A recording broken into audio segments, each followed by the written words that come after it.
Lawler. The prisoner, for the attitude of Sullivan and Bums left no doubt now that he was a prisoner, made no answer. "You mean, Mr. Trot," the eyes of the horrified girl turned from Lawler as though even the sight of him shamed her, "that if Howard Axton had not been drowned, this man would have come anyway?" "I cannot say what Lawler's intentions were if the wreck had not occurred," the psychologist replied, "for you will remember that I told you that this attempted crime has been most wonderfully assisted by circumstances." Lawler, cast ashore from the wreck of the Gladstone, found himself, if the fourth of these letters to be believed, identified as Howard Axton, even before he had regained consciousness, by your stolen letters to Howard which he had in his pocket. From that time on he did not have to lift a finger, beyond the mere identification of a body, possibly Howard Axton's, as his own. Howard had left America so young that identification here was impossible unless you had a portrait, and Lawler's undoubtedly had learned from your letters that you had no picture of Howard. His own picture, published in the news over Howard's name, when it escaped identification as Lawler, showed him that the game was safe, and prepared you to accept him as Howard without question. He had not even the necessity of counterfeiting Howard's writing. As Howard had the correspondent's habit of using a typewriter, only two possible dangers threatened him. First was the chance that if brought in contact with the police he might be recognized. You can understand, Miss Waldron, by his threats to prevent your consulting them, how anxious he was to avoid this. And second, that there might be something in Howard Axton's letters to you which, if unknown to him, might lead him to compromise and betray himself in his relations with you. His sole mistake was that when he attempted to search your desk for these letters, he clumsily adopted once more the same disguise that had proved so perplexing to Howard Axton. For he could have done nothing in that would have been more terrifying to you. It quite nullified the effect of the window he had fixed to prove by the man's means of exit and entrance that he was not a member of the household. It sent you, in spite of his objections and threats, to consult me. And, most important of all, it connected these visits at once with the former ones described in Howard's letters, so that you brought the letters to me, when of course the nature of the crime, though not the identity of the criminal, was at once plain to me." "I see it was plain, but was it merely from these letters?" "These typewritten letters, Mr. Trot?" cried Carl, credulously. "From those alone, Mr. Carl." The psychologist smiled slightly. "Though a most elementary primer fact of psychology, perhaps you would like to know, Lawler." Trot turned, still smiling, to the prisoner, "just wherein you failed. And as you will probably never have another chance, such as the one just passed, for putting the information to practical use, even if you were not, as Mr. Burns tells me, likely to retire for a number of years from active life, I am willing to tell you."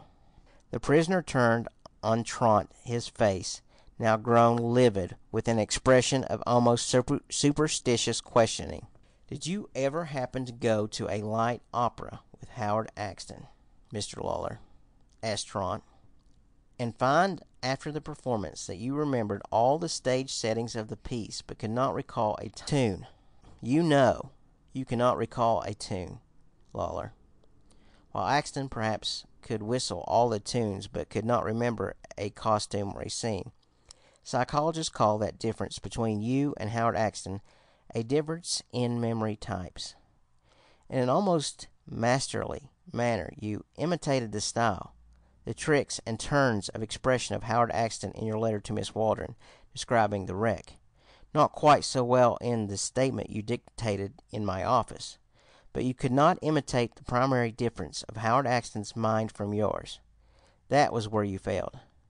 The change in the personality of the letter writer might easily have passed unnoticed, as it passed Miss Waldron, had not the letters fallen into the hands of one who, like myself, is interested in the manifestations of mind.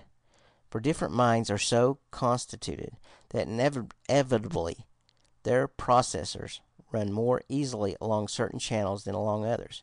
Some minds have a preference, so to speak, for a particular type of impression. They remember a sight that they have seen. They forget the sound that went with it, or they remember the sound and forget the sight. There are minds which are almost wholly ear minds or eye minds.